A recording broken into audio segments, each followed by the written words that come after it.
মধ্যপ্রাচ্যে যুদ্ধ পরিস্থিতি চরম আকার ধারণ করেছে। এর মধ্যেই ইরানের বিরুদ্ধে আরও বড় ধরনের সামরিক হামলার ইঙ্গিত দিয়েছেন মার্কিন প্রেসিডেন্ট ডোনাল্ড ট্রাম্প। মার্কিন সংবাদ মাধ্যম সিএনএনকে দেওয়া এক সাক্ষাৎকারে তিনি বলেন, ইরানের উপর এখনও পূর্ণমাত্রার আঘাত হানা হয়নি, সামনে আসতে পারে বড় হামলার ঢেউ। প্রয়োজনে স্থলসেনা পাঠানোর বিকল্প বিবেচনায় রয়েছে বলে জানান তিনি। দ্য নিউ ইয়র্ক টাইমসকে দেওয়া আরেক সাক্ষাৎকারেও একই বার্তা দেন ট্রাম্প। ট্রাম্প বলেন যে তিনি চান না সংঘাত দীর্ঘ হোক।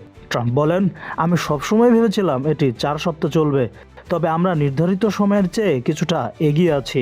এদিকে ইসরায়েলের প্রধানমন্ত্রী বেনিয়ামিন নেতানিয়াহু ফক্স নিউজকে বলেছেন, চলমান যুদ্ধ অনন্তকাল চলবে না, তবে সময় লাগবে।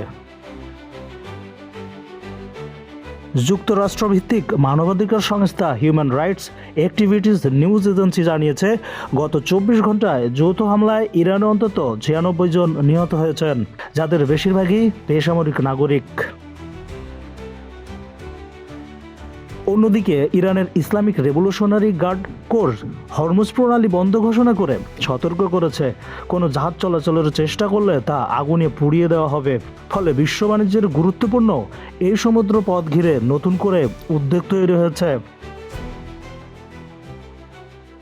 Desk report, the financial express.